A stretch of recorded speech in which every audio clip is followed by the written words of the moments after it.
One, two, three, ho! Je me demandais ce que vous pouviez faire quand il y avait des problèmes transfrontaliers comme ça. Est-ce que l'association a un dialogue privilégié avec des autorités ou de l'administration? Alors ça va dépendre de ce que c'est, mais si on reste sur la voie verte, là typiquement, en fait on a un nombre d'interlocuteurs juste invraisemblable, quoi, parce qu'il y a, si on prend côté français, il y a les communes, il va y avoir la... Alors quand tu dis ça, déjà j'ai peur, parce que quand il y a un grand nombre d'interlocuteurs, c'est jamais la faute à personne n'est jamais responsable. Je me trompe? Alors c'est exactement ça.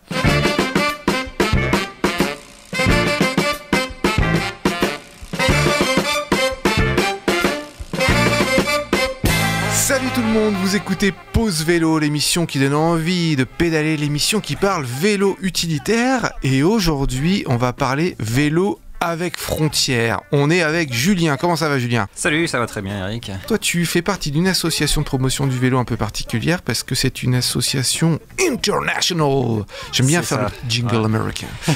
C'est une association qui traverse les frontières entre la Suisse francophone et la France. Qu'est-ce qu'il y a de particulier et à quel besoin répond cette association? Pourquoi il y a eu besoin de créer une association transfrontalière comme ça? Effectivement, on est international, mais on reste tous francophones des deux côtés de la frontière. Bon, déjà, c'est un collectif, c'est pas une association, donc c'est un groupement de différentes associations existantes. Il y en a une quinzaine, vingtaine, je pourrais pas te dire exactement parce que ça fait longtemps qu'on s'est pas vu, Covid oblige. Mais voilà, le truc, c'est qu'on vit dans une région qui a quand même une certaine unité. Il y a beaucoup de pendulaires qui traversent la frontière, donc des pendulaires transfrontaliers, notamment en vélo. Ça pose toutes sortes de questions qu'on peut pas forcément résoudre à une échelle locale et du coup, on a un intérêt à se grouper entre assos des deux côtés de la frontière, quoi. Alors c'est vrai que par exemple, quand on passe d'une région à l'autre ou d'un département à l'autre ou d'un canton à l'autre, des fois quand on prend une route, on s'aperçoit que la route, pile poil à la frontière administrative, elle a plus le même revêtement. Il y en a une qui a été refaite avant l'autre. Donc on se dit déjà pour des grosses structures comme ça, il y a déjà des frontières, il y a déjà des différences de traitement. Et pour le vélo, qu'est-ce qu'il y a comme différence entre les frontières entre la Suisse et la France? C'est vrai que ça arrive qu'on passe d'une commune à l'autre ou d'un pays à l'autre, et puis effectivement, tu as tout d'un coup une interruption d'une piste cyclable ou d'une bande cyclable, enfin bref, une discontinuité quoi, dans les aménagements. Après, il y a aussi d'autres choses, il y a simplement les lois qui ne sont pas les mêmes, donc tu peux avoir des petits changements. Là, par exemple, tout récemment, en Suisse, il y a Genève, il y a le tourné à droite qui a été autorisé, quoi, et ça, c'était quelque chose qui existait en France déjà depuis des années, mais il n'y avait pas cette possibilité en Suisse. Enfin bref, il y a plein de petites différences comme ça. Par exemple, le tourné à droite en Suisse, c'est que pour aller à droite, alors qu'en France, maintenant, il y a, suivant les panneaux, ça peut être à gauche, tout droit ou à droite. Puis sinon, pour beaucoup de ces pendulaires transfrontaliers, souvent, c'est déjà pas mal s'ils connaissent la loi dans leur pays, mais alors de connaître la loi dans les deux pays, ça en général c'est assez rare. Donc là aussi c'est intéressant ce collectif parce que ça permet un peu d'informer les usagers de leurs droits. Parce qu'il y a un truc aussi qui est vraiment général à vélo, je pense que tu as dû déjà le voir dans l'émission Pause Vélo, c'est que souvent, en tant que cycliste, on ne sait pas trop si on a vraiment le droit d'être là, de circuler comme de dépasser à droite ou à gauche. Ça arrive à tout le monde, ces situations où on ne sait pas trop si on est dans notre bon droit ou pas. Enfin, on fait un truc qui a l'air correct, mais en fait, on ne sait pas trop si vraiment on a le droit ou pas. Et puis en plus, dans une région transfrontalière, c'est très compliqué ce genre de truc, quoi. La première fois, quand je suis arrivé en Suisse, que j'ai vu les marquages au sol, des fois, tu veux tourner à droite, puis tu vois une ligne, mais qu'est-ce qu'elle fout là, cette ligne de mon côté? Tu dis, j'ai pas le droit, alors tu vas tout droit, ou tu as des espèces de petits pointillés. Bon, maintenant, j'ai compris comment ça marchait, mais combien de fois je me suis fait peur, et encore, heureusement, j'étais en vélo, parce qu'en voiture, j'aurais pilé, j'aurais eu des frayeurs. Donc, vous faites des espèces de formations ou des trucs comme ça pour apprendre aux gens Alors, pour le moment, oui, ça se fait beaucoup, mais à l'intérieur de chaque assos, donc typiquement chez nous à Pro Vélo Genève, on fait pas mal de formations, notamment les samedis, ça s'appelle les samedis du vélo. Et puis, il y a d'autres assos qui font ça aussi, notamment en Villa Vélo, donc sur Annemasse. Voilà, par contre, ça s'est jamais fait au niveau du collectif pour le moment, mais c'est pas évident de réunir des gens pour un cours, des gens qui viendraient de Divonne et puis en même temps de Thonon et puis de Genève, ça serait peut-être un peu compliqué, quoi. Alors tous les noms que tu viens de dire là, parce que pour ceux qui nous écoutent à l'autre bout de la France, ce sont des petites villes qui sont autour du lac Léman. Il y a un grand axe cyclable qui traverse le canton de Genève et qui traverse la France. C'est une grande voie verte qui n'est pas encore terminée mais qui fait déjà plusieurs kilomètres de long, et tu me disais qu'il y avait déjà des différences de traitement sur cette voie verte entre la partie française et la partie suisse. La fameuse voie verte qu'on appelle ici voie verte d'agglomération ou voie verte rive gauche, enfin peu importe, on s'en fiche des termes techniques. C'est un aménagement qui est transfrontalier, donc qui va de Annemasse à Genève. Globalement, c'est le meilleur aménagement vélo de la région, ça on va pas se mentir. C'est vrai. Mais c'est clair que dès qu'on passe la frontière, c'est plus la même chose. Les marquages au sol sont pas les mêmes, les largeurs sont pas les mêmes, le revêtement est pas le même. Bon, de manière un peu plus subtile, les règles sont pas les mêmes non plus en fait, quoi. Déjà, le concept de voie verte existe dans la législation française alors que c'est pas le cas dans la législation suisse. Enfin bref, il y a plein de petites différences, de petites subtilités comme ça. Après, bon, on va pas faire les enfants gâtés, c'est quand même le meilleur aménagement de la région. Ouais. Mais à part ça, c'est quand même juste incroyable qu'ils aient pas réussi à se mettre d'accord des deux côtés de la frontière sur des trucs aussi basiques que le revêtement ou ce genre de choses, quoi. Moi, ça m'hallucine ce genre de choses, quoi. Dans ce cas-là, est-ce que Cyclable, puisque c'est le nom de l'association, ça s'écrit CI-Clable, plus loin, voilà, je fais pas tout.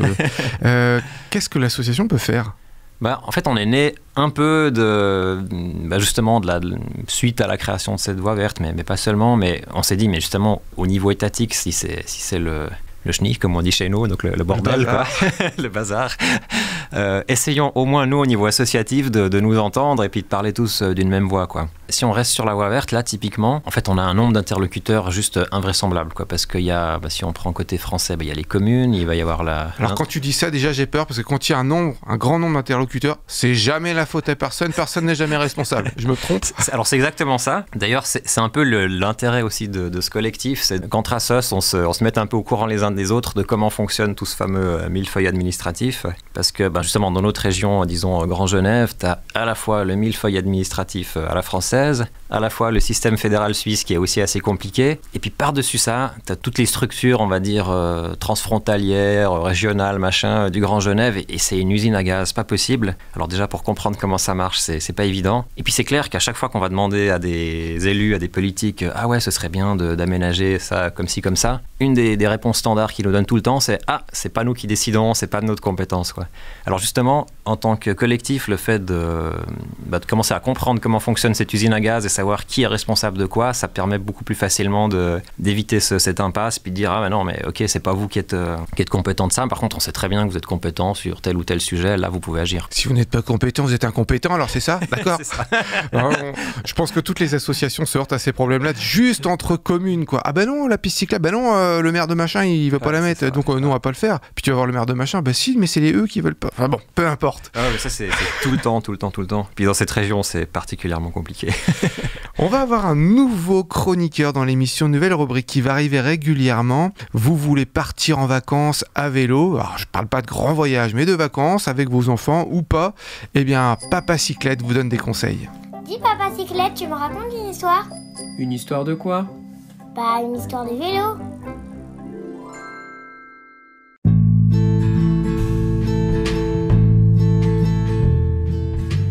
Salut à tous, bienvenue sur cette chronique qui va s'attaquer au voyage à vélo. En ces temps de pandémie où il est difficile d'anticiper de nombreux projets, celui de partir à vélo peut être une alternative à la morosité ambiante. Tout ce que vous avez toujours voulu savoir pour partir à vélo est dans la chronique de Papa Cyclette. Sans plus attendre, je vous laisse découvrir ces épisodes. Bonne écoute! Épisode 1, choisir son vélo de voyage. Dis Papa Cyclette, si je veux partir à vélo, j'ai besoin de quoi ? Pour partir à vélo, la base reste bien évidemment le choix du vélo. Peut-on voyager avec n'importe quel vélo ? Oui, s'il est dans un état correct. Peut-être qu'un passage chez le Vélo6 sera nécessaire pour remettre en état la transmission, la chaîne sera peut-être à remplacer, le système de freinage, etc. Le confort sera recherché pour partir en voyage, pour que cette randonnée reste un plaisir. Et pour mon vélo, je prends quel matériau ? Peu importe. Ils peuvent tous être utilisés, mais ils ont leurs avantages et leurs inconvénients. Le carbone aura l'avantage de la légèreté. Il reste néanmoins plus fragile. Partir à vélo quelques jours avec un vélo en carbone est tout à fait possible. On se rapprochera davantage du bikepacking que d'une pratique voyage à vélo avec sa coche ou remorque. Certains blogs plébiscitent l'usage d'un vélo en acier pour partir loin et longtemps. Dans des contrées lointaines, l'acier peut être ressoudé plus facilement que de l'aluminium. Casser son cadre reste quand même relativement rare. Donc à moins de voyager sur des terrains très cassants, très éloignés de grandes villes, un vélo en aluminium peut suffire. D'autant plus que ce matériel équipe la plupart des vélos d'aujourd'hui. Le titane et le bois peuvent également être utilisés. Ils sont souvent plus légers, le prix du vélo s'en fera néanmoins ressentir. Et je choisis quel guidon ? Là encore, tout est possible. Pour prendre du plaisir à vélo, le confort sera un point essentiel. Un cintre plat type VTT offre une position généralement plus relevée, plus confortable et qui permet de mieux profiter du paysage. Un guidon de route peut aussi être utilisé si on est habitué. La position sera alors plus sportive. Le cintre papillon est souvent utilisé lors des voyages à vélo pour plusieurs raisons. Il offre le confort du cintre plat et sa forme permet une multitude de prises différentes. Cela peut être un plus sur des trajets longs. Vélo de route, VTT ou VTC? Les trois peuvent être des vélos de voyage. Bien évidemment, cela dépendra du type de revêtement rencontré. Pour des destinations lointaines, VTT, vélos de trekking seront à privilégier. Les vélos gravel peuvent être d'excellents compagnons pour ceux qui cherchent à rouler vite sur des pistes relativement roulantes. Les VTT sont aussi intéressants, car elles sont souvent solides et robustes. Néanmoins, les fourches et les cadres suspendus peuvent être des points de faiblesse sur ce type d'engin. De plus, ils rajoutent un poids conséquent à la machine. Pour des voyages de proximité, sur route, sur des pistes roulantes, les vélos de trekking peuvent être de bons compromis, à la fois solides et roulants, tout en gardant une position confortable grâce au cintre droit. Comment je choisis mes freins? À tambour, mon petit, à tambour. Les freins à tambour. Non, un freinage efficace sera nécessaire. En effet, avec le poids du cycliste et celui des bagages, l'inertie générée sera importante. Les freins à disque ont un mordant important, ce qui peut les rendre très rassurants dans des descentes vertigineuses. Néanmoins, la maintenance est plus compliquée, notamment si le système est hydraulique. Une purge peut être nécessaire de temps en temps. Les freinages à disque mécaniques pourraient être une alternative, tout comme les systèmes Magura par exemple, qui sont des systèmes hydrauliques de freinage sur jante. Le freinage y est puissant et régulier avec ce type de système et relativement fiable. Les freins à patins ont pour avantage le poids et la facilité d'entretien et de réparation. Partir avec des patins neufs évitera pas mal de désagréments. Une vigilance importante est à consacrer à cet aspect car il relève de la sécurité du cycliste. Alors, on sait tout? Oui, ça y est, tu sais tout. Bon voyage, papa cyclette! Papa Cyclette. Eh bien, je vous avoue que je suis assez fan de cette chronique et je suis bien content qu'il se soit désigné pour la faire. En fait, on fait régulièrement des annonces comme quoi on a besoin de bénévoles dans l'émission. C'est comme ça qu'il nous a contactés. Papa Cyclette. Et on va le retrouver régulièrement, à commencer par la semaine prochaine. Une question, Julien, de l'association Cyclable. Julien, c'est une question que je pose régulièrement. Est-ce que tu te rappelles de ta plus belle gamelle, de ta dernière gamelle à vélo, la truc la plus spectaculaire qui a fait rigoler tout le monde? Ou personne peut-être, parce que tu étais tout seul. Pas vraiment, justement. Enfin, je tombe quasiment jamais à vélo. Donc, d'ailleurs, je me suis posé la question une fois de c'est quoi les chutes en général, enfin l'accident le plus fréquent à vélo. Mais c'est souvent des chutes en solitaire. Mais moi, en l'occurrence, je me rappelle pas. Par contre, je me rappelle de ma petite sœur, mais il y a méga longtemps, quand elle avait 6 ans, une méga chute dans une route bien caillouteuse, enfin c'était affreux, elle a dû aller après à l'hôpital, voilà. C'était il y a bien longtemps. Mais comment elle est tombée? Genre, il y a un caillou qui s'est bloqué dans sa roue, il y a quoi? Je sais pas, on était vraiment tout petits, un peu cons. Il y avait une route en descente, disons quasi de montagne, toute rocailleuse. Et puis moi j'étais là, ouais, allez, vas-y, on y va à fond, tac. Je commence à descendre, puis elle me suit. Puis un petit moment après, quelques secondes, j'entends le monstre bruit derrière moi, je me retourne et puis voilà quoi. C'est ta faute ça, Julien? C'était de ma faute, ouais, je me suis fait engueuler par mes parents après. Alors au bouton, aux manettes, je sais pas comment on dit ça dans l'émission, on a Alexis aujourd'hui. Et toi aussi, Alexis, tu t'es bien vautré une fois.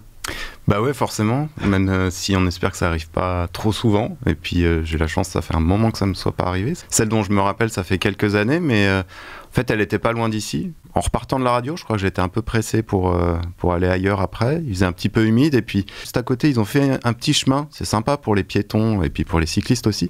Le truc c'est que ce petit chemin, c'est des grilles en métal. Et du coup, ça glisse un peu là. Quand c'est un petit peu humide et puis qu'on va un tout petit peu trop vite, ou même pas beaucoup trop vite, mais juste qu'on veut tout petit peu changer de direction, bah, on a tendance à facilement tomber. Puis là, ça m'est arrivé en allant un petit peu trop vite et je me suis bien fait mal au poignet. Donc ça m'a vacciné des grilles en métal. Maintenant, j'ai le réflexe d'un bon ralentissement avant d'arriver dessus, quoi. Et il y a du monde qui t'a vu, qui a applaudi, qui a rigolé? Non, en plus, c'est un endroit un peu isolé comme ça, donc on peut agoniser en solitaire. Ah, une chute pour rien, dommage, quel dommage. Ouais, sans spectateur. Bon. Je sais que ça fait pas vendre hein, le fait de raconter des chutes, mais j'aime bien en parler parce que moi ça me fait marrer. Je suis méchant, peut-être, j'ai l'instinct méchant. On va redevenir un peu sérieux, on va parler de l'association Cyclable, l'association transfrontalière. On peut dire que la pratique du vélo entre la Suisse francophone et la France, elle est assez uniforme. Et il y a pourtant d'autres frontières où là, c'est moins rigolo. C'est la frontière flamande de Belgique et la France. Parce que les Flamands, ils ont beaucoup d'infrastructures, ils font beaucoup de vélos. Et ils se plaignent que dès qu'ils passent la frontière, il n'y a plus rien. Et ça, c'est terrible. Parce que ça veut dire que la pratique du vélo, c'est aussi liées aux infrastructures, liées à la politique, parce qu'on imagine que d'un côté ou de l'autre de la frontière, en tout cas en Belgique, les gens ils sont à peu près les mêmes, quoi. Alors c'est ça qui est malheureux. Est-ce qu'on constate des écarts aussi importants entre les pratiques politiques françaises et suisses? Ça peut dépendre très localement de la personnalité du maire ou comme ça, donc ça peut varier aussi d'une commune à l'autre. Au sein de la Suisse ou au sein de la France, quoi. Je pense que globalement, entre le canton de Genève et les régions françaises autour, on peut dire qu'il y a un certain retard côté français en termes d'aménagement, quoi. D'accord, c'est dit, ça c'est dit. Oui, bon voilà, on va pas se mentir, quoi. Et quelles actions concrètement vous avez déjà menées? Ce collectif cyclable, il existe depuis pas très longtemps, depuis 2 ans environ, donc du coup on n'a pas mené beaucoup d'actions, enfin tu as 2 ans dont un sous Covid, forcément on n'a pas mené énormément d'actions. Par contre, voilà, les quelques actions qu'on a fait, c'est déjà quelques Vélorussions. C'était les assos localement qui les ont portés en avant, c'était pas forcément le collectif lui-même, mais via le collectif, du coup ça permettait de rassembler plus de monde. Et puis ensuite, sinon, on fait pas mal de comptage vélo. Ça, c'est un peu notre grosse opération, disons, annuelle. Bon, annuelle, ça fait que 2 ans, quoi. Mais, non, mais c'est important, ça. Mais ça, oui, ça, c'est un gros truc. Et puis surtout, on voit qu'il y a du répondant du côté des élus et des autorités, en fait, quoi. Donc ça, concrètement, ce comptage, on le fait au mois de juin, essentiellement à la frontière, mais pas que, aussi à d'autres points. Chaque assos, en fait, est libre de compter là où elle a envie, là où c'est le plus pertinent pour défendre ses objectifs à elle. Et puis ça permet de voir l'évolution de la pratique du vélo dans la région. Certaines des assos, elles faisaient ça déjà depuis très longtemps, comme la PICI dans le Pays de Gex. ProVélo fait ça depuis quelques temps aussi. Puis après, au niveau des autorités, le canton de Genève, il fait ça depuis très longtemps, je crois depuis les années 80, donc ça fait vraiment un moment. Puis voilà, après, ce qui est intéressant, c'est que quand on accumule ces données sur le temps, on peut voir des évolutions, ça c'est intéressant. Et puis sinon, on peut aussi voir quels sont les endroits où, typiquement, il y aurait une demande pour un aménagement, mais qui n'est pas réalisé. Du coup, ça permet justement d'aller devant les élus, puis de dire, là on a X cyclistes qui passent, ou là on a X cyclistes qui passent, mais par contre après ils tournent tous à gauche parce qu'on voit très bien que la route à droite elle est trop dangereuse, ce genre de truc. Donc ça permet d'amener un peu des faits dans la discussion, quoi. Et à propos du comptage, fais-moi sourire. Est-ce qu'il y a une évolution depuis Covid? Bon, alors évidemment, j'ai oublié de prendre des chiffres avec moi. Non, mais en gros, tu as une idée en tête, quoi. Mais non, alors en fait, ce qu'on peut dire entre... donc nous, on a fait 2 comptages, là, 2019 et 2020, en fait. Il n'y avait que 5 assos, on va dire, pour 2019 et puis 11 pour 2020. Donc voilà, on n'a pas compté exactement... il y a certains points de comptage qui n'étaient pas comptés en 2019. Ouais, le message global qu'on peut dire, c'est qu'en fait, le Covid n'a pas fait baisser la pratique du vélo, quoi. Finalement, nous, on a fait notre comptage 2020 la semaine qui a suivi la réouverture des frontières suisses. Il faut peut-être expliquer à nos auditeurs français, en fait, la Suisse, pendant le premier confinement, elle a fait une monstre opération de blocage total des frontières, y compris d'ailleurs sur la voie verte, et là, on a pas mal milité. Bref, et donc, ils ont fermé toutes les frontières du pays, à part les autoroutes, bien sûr. C'est normal, ouais. Et puis on a pu observer que le lendemain de la réouverture, typiquement sur la voie verte, mais aussi sur d'autres points de passage, il y a tout de suite eu plein de cyclistes qui passaient, malgré le fait que ça venait de réouvrir depuis quelques jours, malgré le travail à distance, etc. Le fait qu'il n'y a pas eu de baisse finalement, ou une baisse pas très significative, on peut se dire que pour l'année prochaine, on peut supposer qu'il y aura une augmentation substantielle, quoi. Et c'était quoi la deuxième action dont tu voulais parler? C'est les discussions auprès des douanes, en fait. Parce que justement, on a constaté que, comme d'habitude, pendant le confinement, le vélo n'a pas forcément été pris en compte, quoi. Et notamment lorsque les douanes suisses, les gardes-frontières suisses ont fermé les frontières nationales, on s'est surtout préoccupé du trafic voiture, en fait, quoi. Un petit peu transport public, mais pas du tout vélo. Et puis du coup, on a sollicité une rencontre avec les services douaniers suisses et français pour discuter vélo, en fait, quoi. Et puis en fait, ça s'est très bien passé. Ça a permis de présenter nos associations, le collectif et nos problématiques typiques de cyclistes que les douaniers n'ont pas forcément, les douaniers ou les gardes-frontières n'ont pas forcément en tête, quoi. D'ailleurs aussi, c'est aussi un terme un peu de culture, quoi. Les douaniers et les gardes-frontières, ils se déplacent soit à pied, soit en voiture, mais jamais à vélo. Alors que on a dans certaines communes, par exemple, des polices municipales qui commencent à se déplacer à vélo. Donc là aussi, nous, on essaye d'instiller un peu ça. Et du coup, on leur a fait prendre conscience de ces questions. Et alors heureusement, il n'y a pas eu de deuxième fermeture des frontières, mais on peut espérer que si ça se reproduisait, qu'ils tiendraient plus en compte et notamment qu'ils laisseraient ouverte la voie verte, en fait, quoi. Et alors, pour l'avenir, il y a quoi? Évidemment, on va continuer nos relations avec les douanes des 2 côtés de la frontière. On va aussi se présenter un peu auprès de toute cette usine à gaz que je décrivais avant, là au niveau Grand Genève. Il y a plein d'institutions binationales et le but c'est aussi de se présenter auprès d'eux et de leur faire prendre conscience des problématiques vélo. Actuellement, il y a des problèmes de douane dans le sud du canton de Genève, par exemple, mais de nouveau, c'est vu que sous des lunettes, un angle voiture, quoi. Et ben là, on essaye aussi de faire en sorte que ce soit pris en compte aussi sous un angle vélo. Et puis voilà, puis sinon, le comptage de l'année prochaine en juin, ça arrive tout bientôt. Ça fait déjà pas mal, sachant que c'est quand même pas mal une quinzaine d'associations pour toutes les réunir, pour mettre en marche la machine et tout. Déjà, rien que ça, c'est déjà... ça demande pas mal de temps, en fait, à tous les responsables de chaque assos pour mettre en marche ces actions, quoi. Au sein de Pause Vélo, on serait content d'avoir les résultats juste pour voir à quel point le vélo est en train de prendre de l'ampleur et à quel point les chiffres montent. Très, très volontiers, effectivement. On pourra vous envoyer les chiffres. De toute façon, en fait, à chaque fois qu'on fait ces comptages, on essaye aussi de contacter et de communiquer les médias, mais jusqu'à maintenant, on n'avait jamais communiqué au niveau radio, donc ça peut être intéressant de continuer sur cette voie. Et ben voilà les copains, l'émission prend fin. On va se quitter avec un sketch de l'humoriste Jacques Imat, ça s'appelle L'Andouille. N'oubliez pas de nous liker, de partager et surtout de commenter. On aime bien avoir des retours des auditeurs. Et d'ici là les copains, n'oubliez pas, pour sauver l'humanité, faites du vélo.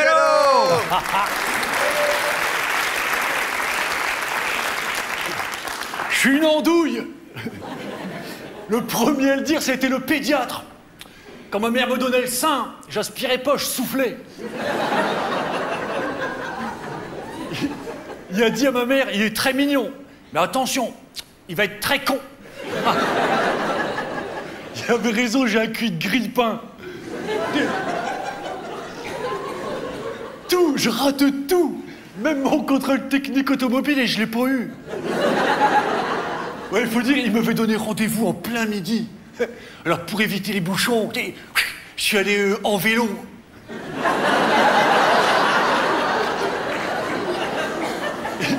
Ils me l'ont pas donné. Trop difficile comme examen. De toute façon, je m'en fous, j'ai jamais eu de voiture. En fait, moi, j'ai pas été beaucoup à l'école. C'est pas par manque de volonté.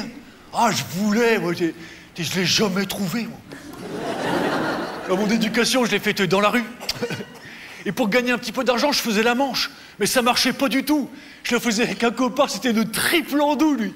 Il entrait dans le métro, il gueulait « Bonjour, messieurs, dames, je suis muet !» Mon père est mort avant même d'avoir connu ma mère. J'ai perdu mes jambes dans une autopsie. Il se mettait à pleurer. Il disait « Merci de m'avoir écouté !» Et il donnait des sous. Alors des fois, pour le remercier, les voyageurs, ils jouaient, ils chantaient de la musique. Une fois, on se promène dans le métro. Et on passe devant un pauvre avec une pancarte. Sur sa pancarte, c'était marqué j'ai faim avec 2 enfants. Ah, ah.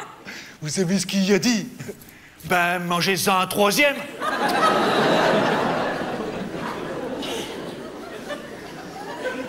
C'est rien, une fois c'est le popo, j'arrive chez lui, j'arrive dans la cuisine, sa mère elle était en train de faire cuire un ours. Ouais, c'est parce que c'était jeudi. J'ai dit bonjour madame, où est-ce qu'il est mon copain Lulu? Elle me fait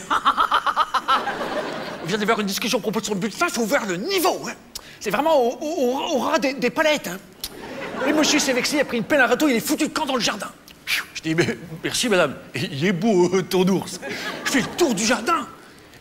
Et j'arrive, mon Lulu s'était complètement enterré. Il n'y a plus que sa tête qui dépassait comme ça. Je dis, qu'est-ce que tu fous là, minute? T'as pété un plomb. Il me fait, non. Je dis, c'est ma mère.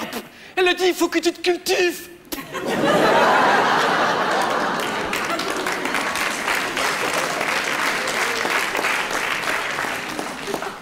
Il avait plutôt intérêt à travailler à l'école, il voulait être pilote de chasse.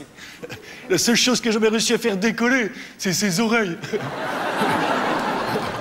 Non mais c'est un malade. Le jour où je le croise, il me fait hey, mon père il s'est cassé sa gueule en mobilette. C'est le tendon d'Achille qui a pété. Eh ben c'est lui qui a mal.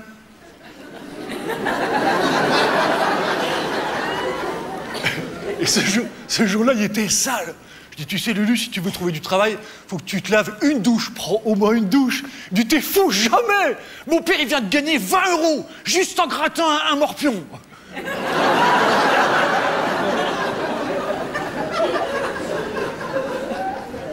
Oh, c'est vrai, ça. Vous verriez ses dents. Ah, l'autre, il y a tellement de tartes, il n'arrive même plus à fermer sa bouche. C'est des tupperwares, c'est lundi, mardi, mercredi. Là, je l'ai emmené chez le dentiste. L'autre, il a dit, tu sais, Lulu, je vois qu'une solution. Tu bouffes une pastille de calgon avant chaque brossage.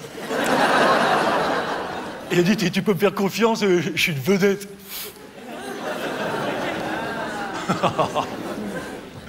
Ah oui, c'est un fou, Lulu. Mais des fois, il y a des éclairs de génie.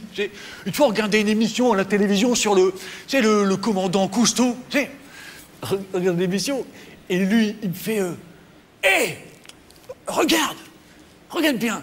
Tu vois les plongeurs, quand ils sont dans le bateau, tu sais pourquoi ils plongent en arrière? Non, parce que s'ils plongent en avant, ils plongent dans le bateau.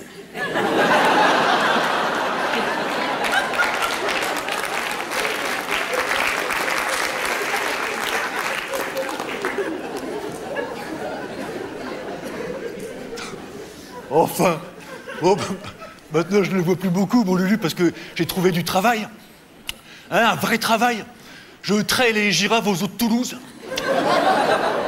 S'il n'y a que moi qui peux le faire, c'est parce qu'une girafe, ça se traite debout. Et je vais vous dire, quand on regarde le pied d'une girafe, on se demande pourquoi il y en a qui se font encore chier élever des vaches. Une girafe, tu tires sur une mamelle. 100 litres, tu tires sur 2 mamelles. Et 200 litres, tu tires sur 3 mamelles. Non, il n'y a que 2 mamelles. Et si jamais il n'y a qu'une mamelle, surtout tu touches pas, ça veut dire c'est un mâle.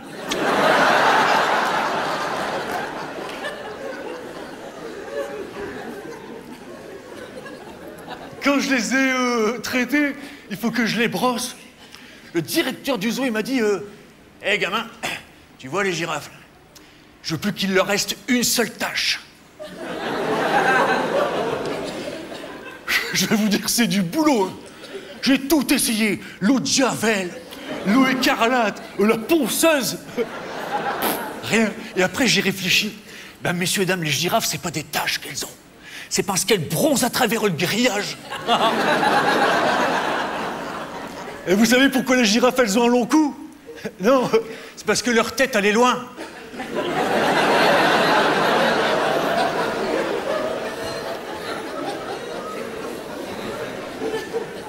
Et une fois que je les ai brossées, je les ai traitées, elles sont contentes, elles me montent dessus. Une girafe, c'est lourd. Elle peut t'écraser comme une merde. Hein. Et moi, j'ai pas peur. Le directeur, il m'a dit Hé gamin, toi, t'es tellement con, toi. Même mourir, tu n'y arriveras pas. Il a essayé une fois d'avoir une crise cardiaque. Une fois. Il est mort du premier coup. Il était directeur. En tout cas, s'il a raison, je peux pas mourir. Je suis immortel. Bon, on remarque en même temps, c'est pas étonnant. Dans la famille, on a toujours eu des dons. Mon père, par exemple, il a une vue perçante, parfaite. Il a été recruté par la SPA pour guider les chiens aveugles.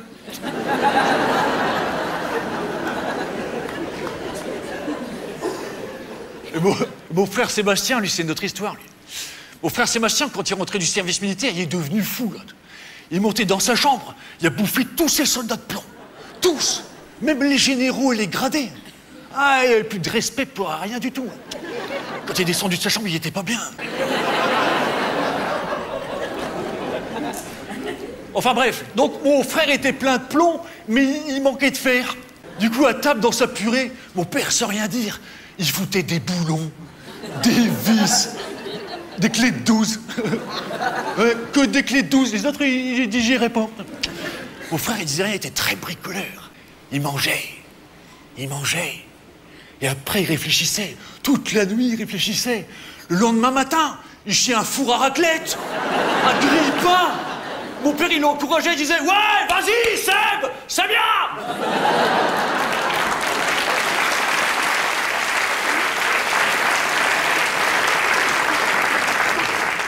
C'est comme ça que mon frère a fait fortune dans l'électroménager. Et moi, je suis mortel, moi. Non seulement je suis mortel, mais je vais faire fortune dans la girafe.